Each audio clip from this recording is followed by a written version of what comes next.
আমাদের দেশে যে সকল মুরগিগুলো পালন করে বাণিজ্যিকভাবে লাভবান হওয়া যায় তার মধ্যে কিন্তু আপনারা জানেন টাইগার মুরগি অন্যতম একটি। আমাদের দেশে বিভিন্ন উদ্যোক্তারা বিভিন্ন পেশা থেকে টাইগার মুরগি পালন শুরু করে বর্তমান সময়ে বেশ ভালো সফলতা পেয়েছেন। তো আমার পাশে যে উদ্যোক্তা ভাইকে দেখতে পাচ্ছেন এবং আশেপাশে যে টাইগার মুরগিগুলো দেখতে পাচ্ছেন, উনি হচ্ছেন একজন উদ্যোক্তা যিনি টাইগার মুরগি পালন শুরু করেছিলেন প্রবাস থেকে এসে উনি আর প্রবাসে যাননি, শুরু করেছেন এই টাইগার মুরগির খামার। তো আজকের পর্বে ওনার কাছ থেকে আমরা জানবো উনি কিভাবে টাইগার মুরগির খামার শুরু করেছেন, বর্তমান সময়ে কেমন আছেন এবং টাইগার মুরগি পালনে কেমন ভবিষ্যৎ দেখছেন, এই সকল বিষয়গুলো সম্পর্কে জানবো আজকের উদ্যোক্তা ভাইয়ের সঙ্গে। আসসালামু আলাইকুম। ওয়ালাইকুম আসসালাম ভাই, ভালো আছেন? আলহামদুলিল্লাহ, আপনি কেমন আছেন? জি আলহামদুলিল্লাহ ভাই, ভালো আছি। আসলে আমরা যখন আপনার সফলতার গল্প শুনেছি আমাদের শুনে অনেক বেশি ভালো লেগেছে, কারণ আপনি এর আগে প্রবাসে ছিলেন, প্রবাস থেকে এসে টাইগার মুরগির খামারটা শুরু করেছেন। তো আমরা সে সকল বিষয় সম্পর্কে জানবো এবং আমাদের দর্শক ও উদ্যোক্তা ভাই বোনদের জানাবো। শুরুতে একটু আপনার পরিচয়টা একটু আমাদের জানাবেন। আমার নাম মোহাম্মদ ইলিয়াস শেখ, আমার থানা বাগেরহাট, জেলা বাগেরহাট, আমার গ্রাম হচ্ছে বেমত্তাই ইউনিয়ন এবং বেমত্তাই গ্রাম। আচ্ছা, আমরা তো দেখতে পাচ্ছি এখানে অনেকগুলো টাইগার মুরগি, বেশ বড় বড় সাইজের টাইগার মুরগি। তো এটা আসলে পালনটা আপনি শুরু করেছিলেন কিভাবে? আমার সর্বপ্রথম আমার ব্রয়লার মুরগির ফার্ম ছিল, 1000-এর সেট ছিল। তা ব্রয়লার মুরগি পালার পরে দেখি যে লস প্রজেক্ট, তারপরে আপনার লেয়ার মুরগি পালিছি প্রায় 2 বছরের মতো ডিমের জন্য। তা ওইখানে মোটামুটি কিছু টাকা হয়েছিল, তা তেমন একটা লাভ প্রজেক্ট আসে না, তা ওটা আমি বাদ দিয়ে দিছি। বাদ দেওয়ার পরে আমি বাইরে গেছিলাম, বাইরে যাই আপনার 4 বছর ছিলাম, নাইজেরিয়া ছিলাম আমি প্রবাসে। তখন আমি ওইখান থেকে কিছু ভিডিও দেখলাম ইউটিউবে। তা দেখেন টাইগার মুরগি মানুষ পালে, তা আমি ওয়ান টেস্ট করার জন্য দেশে এসে আপনার 500 দিয়ে শুরু করলাম যে কীরকম কি হয়। তারপর দেখি না ওইটা তো ভালো একটা লাভ। তারপরে আবার 1-2 করে 4টে সেট চালাইছি। চালানোর পরে আমি ওইখান থেকে কিছু মুরগি রেখে দিলাম ডিমের জন্য, যে আপনার প্যারেন্টস করবো। তখন আমি প্যারেন্টস করে এখন আপনার এই প্রজেক্টটা মোটামুটি সুন্দরভাবে পরিচালনা করতেছি। আচ্ছা, মানে আপনি যেটা বলছেন সেটা হচ্ছে আপনি আগে ব্রয়লার মুরগি পালন করতেন, জি। পরে হচ্ছে লেয়ার মুরগি পালন করেছেন। জি। ওইগুলো তো লসের কারণে চলে গিয়েছিলেন নাইজেরিয়াতে। জি। আচ্ছা আচ্ছা, পরে নাইজেরিয়া থেকে আসার পরে মানে আসার আগে আপনি ভিডিও দেখতেন? জি। আচ্ছা, দেখে এখন দেশে এসে আপনি শুরু করেছেন কত পিস দিয়ে বলছেন? আমি 500 দিয়ে শুরু 500 পিস দিয়ে শুরু করেছিলেন। তখন আপনি মানে 0 সাইজের বাচ্চা নিতেন নাকি ব্রুডিং করা? আমি 0 সাইজের বাচ্চা নিতাম। আচ্ছা, নিয়ে নিজে ব্রুডিং করে? বুড়ি করছি। আচ্ছা, ব্রুডিং করার পরে এই বাচ্চাগুলো যখন বড় হতো অর্থাৎ মুরগি হতো, এগুলা কি আপনি রেখে দিতেন না বিক্রি করতেন? আমি সব বিক্রি করতাম মার্কেটে। আচ্ছা, বিক্রি করার পরে এইভাবে কত সেট চালিয়েছিলেন? আমি 4টে সেট চালাইছি। আচ্ছা, 4 সেট চালানোর পরে আপনার এই যে বর্তমান সময়ে আমরা দেখতে পাচ্ছি অনেকগুলো প্যারেন্টস রয়েছে, বাচ্চা রয়েছে, এই প্যারেন্টস এবং বাচ্চার আইডিয়াটা কখন মাথায় আসলো? আপনারা যখন 4টে সেট চালায় তখন দেখি যে না, প্যারেন্টস যদি আমি করি তাহলে ওইখান থেকে যদি আমি কিছু মাল রেখে বাচ্চা রেখে তারপরে বিক্রি করি এবং বাচ্চা বিক্রি করলাম এবং আমি ওইখান থেকে গোশের জন্য কিছু মাল রেখে দিলাম, এইভাবে আস্তে আস্তে আমি শুরু করি আর কি। আমাদের দেশে তো দেখা যায় 2টা কারণে টাইগার মুরগি পালন করা হয়ে থাকে, একটা হচ্ছে মাংস আর একটা হচ্ছে ডিম উৎপাদন। তো আপনার এখানে আসলে কোন উদ্দেশ্যে পালন করা হচ্ছে বর্তমান সময়ে? বর্তমান সময়ে আপনার এটে ডিম উৎপাদন করতেছি আমার ফার্মে থেকে, এবং আপনার এইটা থেকে আপনার বাচ্চা উৎপাদন করতেছি। বাচ্চা উৎপাদন করে আপনার এটা থেকে মার্কেটে আমি সেল করতেছি। আচ্ছা, মানে আপনি এখানে হচ্ছে এখন বাচ্চা উৎপাদনের করে বিক্রি করছেন, জি। মাংসের জন্য তাহলে আর এখন বিক্রি করেন না? এটাই মাংসের জন্য আপনার যারা নিচ্ছে খামারিরা সবাই মাংসের জন্য নিচ্ছে। মানে যেগুলো হচ্ছে বাচ্চা দিচ্ছেন ওইগুলো তো পালনের উদ্দেশ্যে নিচ্ছে, জি, জি। আবার কিছু আপনি এখান থেকে মাংসের জন্য বিক্রি করতেছেন। জি। আচ্ছা, এখন আপনি যে টাইগার মুরগিটা পালন শুরু করেছিলেন তখন কি আপনার মাথায় রিস্ক আছে বা লস হবে এরকম চিন্তা মাথায় ছিল? আমি এটা এই জন্যই আমি ওই 500 দিয়ে শুরু করেছি যে ওয়ান টেস্টে যে লাভ এবং লস দুটোই দেখার জন্য। তখন যখন দেখলাম যে না, ভালোই একটা প্রজেক্ট, মানে এই প্রজেক্টটাতে ভালো লাভ আসে, তখন আমি এটার থেকে আস্তে আস্তে বাড়ানো শুরু করছি। এখন আমার এখানে অনেক মুরগি আছে আপনার আল্লাহর রহমতে, এটা নিয়ে আমি কাজ করতেছি। তবে খুব একটা লাভ প্রজেক্ট এটা। আচ্ছা, এখন আপনি যখন শুরু করেছিলেন এটা পালন করেছিলেন কোথায় যখন 500 পিস ছিল তখন? তবে আপনার এই ফার্মেই ছিল, এবং আমার আরও বড় একটা ফার্ম আমি করবো সামনে। দেখতেছি যখন লাভ, এটা ভালো একটা লাভ, তখন এইটা থেকে আমি আরেকটা ফার্ম শুরু করতেছি এই সাইডে। আচ্ছা, আমরা তো দেখতে পাচ্ছি আপনি এগুলো হচ্ছে মাচা সিস্টেমে আপনি এগুলো পালন করতেছেন।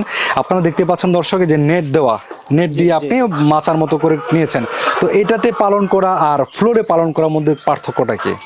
ফ্লোরে পালন করলে আপনার অনেক সময় যে ঠান্ডা লাগে এবং গ্যাস হয়। মনে করেন লিটারটা যখন এক সপ্তাহ 15 দিন থাকে, থাকার পরে ওটার ভিতরে একটা গ্যাস আসে। আচ্ছা। গ্যাসের জন্য মুরগি অনেক সময় একটা গ্যাসের সমস্যা, খাবারটা কম খায়। আচ্ছা। তার জন্য আপনার এই মাছার পরে সবচেয়ে ভালো, মাছায় কোনো রোগ ব্যাধি একটু তেমন একটা হয় না, এবং মুরগিটা আলো বাতাসটাও ভালো পায়। বাতাসটা যদি ভালো পায় কিন্তু গ্যাসটা যদি না থাকে তখন মুরগিটার রোগ ব্যাধি খুব কম আসে না বললেই চলে। আচ্ছা আচ্ছা, এই যে যখন আপনি টাইগার মুরগিগুলো পালন করছেন, জিরো সাইজের বাচ্চা থেকে শুরু করে ডিম দেওয়া পর্যন্ত কতদিন সময় লাগে?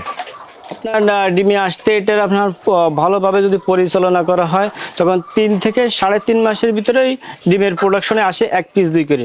তবে এইভাবে আস্তে আস্তে 4.5 মাসের ভিতরে ফুল প্রোডাকশনে চলে আসে যদি পরিচর্যা ভালো থাকে।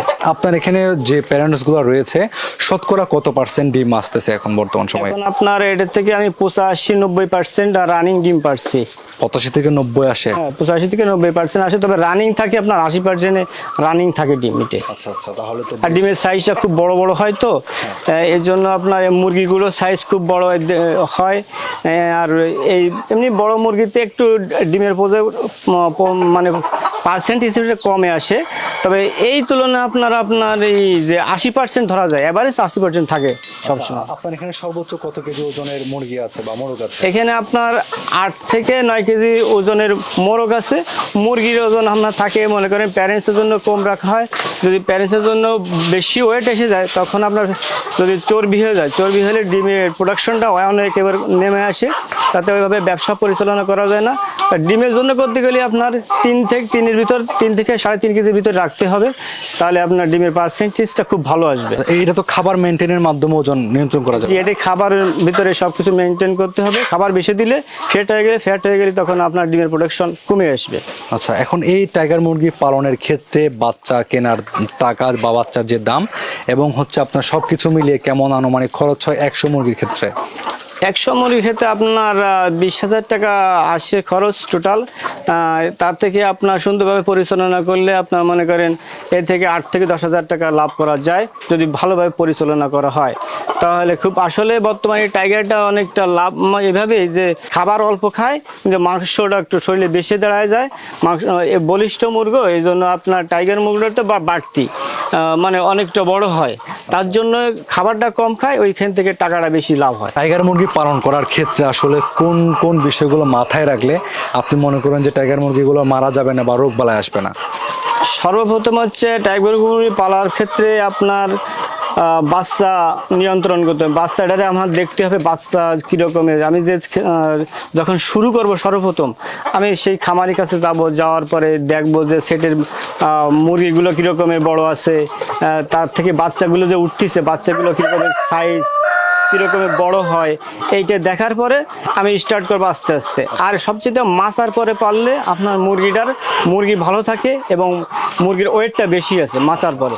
আপনার যখন পোলরে যখন আপনার এই গুঁড়ি দিয়ে পালা হয়, কাঠের গুঁড়ো বা তুষ দিয়ে পালে, তখন একটা গ্যাস হয়। গ্যাস থেকে মনে করেন অনেক সময় ঝামেলা এটাই হয়, খাবারটা কম খায় মুরগিতে। খাবারটা যখন কম খায় তখন আপনার এই অ্যান্টিবায়োটিক যখন দেওয়া হয়, মুরগির অ্যান্টিবায়োটিক দেওয়া হয় যে খাবার যাতে একটু বেশি খায়, তখন ওই যে অ্যান্টিবায়োটিক খাওয়ার পরে আপনার মনে করেন শরীরে একটা কষা ভাব এসে যায়, টান থাকে।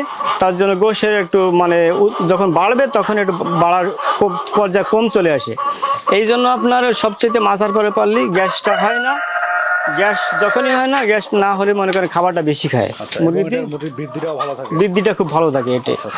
আপনি তো বেশ কয়েক বছর যাবত টাইগার মুরগি পালন করতেছেন, তো এখন বর্তমান সময়ে আসলে টাইগার মুরগি পালনটা নতুনদের জন্য কেমন বলে আপনি মনে করছেন বা কেমন লাভজনক হবে এটা? যে প্রবাসী মনে করেন অনেকে চিন্তা ভাবনা করে যে SSC পাস বা HSC পাস করার পরে চিন্তা করে যে আমি এখন বাইরে যাব, বাইরে যেয়ে 2 লাখ টাকা 3 লাখ টাকা খরচ করে সে বাইরে যায়। আসলে 30 থেকে 35-40 হাজার টাকা ইনকাম করে। ওই টাকা যদি বাংলাদেশে থেকে আপনার কেউ এরকম একটা ফার্ম করে, তো ওই 3 থেকে 4 লাখ টাকা যদি এর পিছনে খরচ করে, তার থেকে মনে করে 1 থেকে 1.5 লক্ষ টাকা ইনকাম করা একেবারে ইজি ব্যাপার এই টাইগার মুরগি পালন করে। আচ্ছা, আপনি তো আগে নাইজেরিয়াতে ছিলেন, ওইখানে কেমন অবস্থা ছিল? বেশ আলহামদুলিল্লাহ খুবই ভালো ছিলাম। আমাদের ওইখানের আবহাওয়াটা খুব ভালো ছিল এবং পরিবেশটা খুব ছিল। আমি একটা কোরিয়ান কোম্পানিতে ছিলাম, আমাদের প্রজেক্ট ছিল কোরিয়ান কোম্পানি। আচ্ছা, এখন তো ওইখানে যে আপনার একটা আয় আসতো, যেহেতু আসলে আমাদের মানুষের সকল কর্মকাণ্ড কিন্তু আয় ঘিরে, আয় কেন্দ্রিক বলা যায়, তো তো যে আয় ওইখানে ছিল আপনার বাংলাদেশে এসে আপনি বাসায় বসে পরিবারের সঙ্গে থেকে টাইগার মুরগি পালন করে যে আয়টা করতেছেন, আপনার এখন কেমন মনে হচ্ছে আসলে দুটার মধ্যে? আসলে খুবই অনেকটা ভালো যে নিজে দেশে থেকে আপনার অল্প পরিশ্রমে, ওইখানে আমরা যখন বাইরে একটা লোক থাকে 8 ঘন্টা ডিউটি থাকে অফিস টাইম, তারপরে আপনার ওভার টাইম 4 ঘন্টা করা লাগে। এই 12 ঘন্টা করার পরে আপনার মনে করেন 50-60 হাজার টাকা ইনকাম করা অনেক কষ্টের হয়ে দাঁড়ায়। ওই সময়টুকু যদি কেউ 12 ঘন্টার সময় না 8 ঘন্টার সময় শুধু ফার্মের পিছনে কেউ দেয়, তাহলে এখান থেকে মনে করেন এই 3 লক্ষ টাকা 2 লক্ষ টাকা কেউ যদি খরচ করে ফার্ম করে, তো 1 লক্ষ টাকা ইনকাম করা ইজি ব্যাপার একেবারে বাংলাদেশে বসেই। তো আমরা যদি এখন আমাদের অনেক নারী উদ্যোক্তা বোনেরা রয়েছেন বা অনেক বেকার ভাইরা রয়েছেন, তাদের জন্য আসলে টাইগার মুরগি পালনে আপনার কোনো বিশেষ পরামর্শ আছে কিনা? হ্যাঁ, নদীর উদ্যোক্তাদের এটাই আমি বলবো যে মনে করেন অনেক নারী উদ্যোক্তা আছে বা ছোট ভাইয়েরা আছে, তাই এই ব্যবসার সাথে যদি মেলে তাহলে আপনি এইভাবে প্রথম নির্বাচিত করতে হবে বাচ্চা যদি আপনার কালেক্টর সুন্দর হয়, কোনো খামারের সাথে খামারি ভাইয়ের সাথে যে কথা বলে তার সাথে বসে দেখে সব বুঝে শুনে যে কাজটা শুরু করাটাই সবচেয়ে একেবারে সর্বপ্রথম, যে কথাবার্তা বলে খামারে যে দেখে কাজটা শুরু করে খুব সবচেয়ে ভালো হবে। আচ্ছা, তাহলে হচ্ছে আপনার এই টাইগার মুরগি পালন করে ওনারা লাভবান হতে পারবেন বা সফলতার মুখ দেখতে পারবেন। তো ভাই কিন্তু নাইজেরিয়াতে ছিলেন, নাইজেরিয়া থেকে এসে বাংলাদেশে টাইগার মুরগি পালন করে উনি আজকে সচ্ছল বলে উনি বলছেন, বা আমরাও দেখতে পাচ্ছি ওনার এখানে যে খামারটা করা হয়েছে এটা একটু কয়েকটা পয়েন্ট আকারে করা হয়েছে, অর্থাৎ ধাপে ধাপে কয়েকটা সেক্টরে কিন্তু ভাগ করে করা হয়েছে, যে কারণে আপনাদের হয়তো বা মনে হতে পারে এখানে মুরগি কি পরিমাণ রয়েছে। আপনারা সরাসরি আসলে সরাসরি তো আসার সুযোগ আছে ভাই, সরাসরি ভাইয়ের খামার পরিদর্শন করে আপনার ওনার যে খামার এই খামারটা দেখতে পারবেন। পরামর্শ যদি প্রয়োজন পরামর্শ তো দিবেন ভাই? জি, অবশ্যই যে কোনো বিষয়ে পরামর্শ লাগলে আপনারা এখান থেকে পরামর্শ নিতে পারবেন, এবং বাচ্চা যদি সংগ্রহ করতে চান বাচ্চা সংগ্রহের তো ব্যবস্থা রয়েছে। জি, আমাদের এখানে সব ধরনের আপনার ব্রোডিং করা বাচ্চাও পাবে, তারপরে জিরো বাচ্চাও পাবে। যে রকমের খামারি ভাইরা অর্ডার দেবে ওইভাবে আমাদের বিভিন্ন ডিস্ট্রিক্টে আমরা মাল সেল করে দিই। আপনারা এখান থেকে চাইলে বাচ্চাও সংগ্রহ করতে পারবেন। তো আসলে আপনারা যারা টাইগার মুরগি পালনে লাভবান হতে চান, আশা করছি আপনারা উদ্যোক্তা ভাষীতে পরামর্শ করে টাইগার মুরগি পালনে উৎসাহিত হবেন, টাইগার মুরগি পালন করে নিজে স্বাবলম্বী হবেন এবং আমাদের দেশের যে আমিষের ঘাটতি সেই আমিষের ঘাটতি পূরণে সহায়তা করবেন। তো আপনাদের সঙ্গে দেখা হবে পরবর্তীতে অন্য কোনো প্রতিবেদন অন্য কোনো উদ্যোক্তার সঙ্গে। আপনারা যারা আমাদের এই চ্যানেলটিতে নতুন দর্শক রয়েছেন, আমাদের চ্যানেলটি সাবস্ক্রাইব করে বেল বাটনটি বাজিয়ে রাখুন, এবং যারা ফেসবুক পেজ থেকে দেখছেন আমাদের পেজটি ফলো দিয়ে সাথে থাকুন। দেখা হবে অন্য কোনো প্রতিবেদনে। আল্লাহ হাফেজ।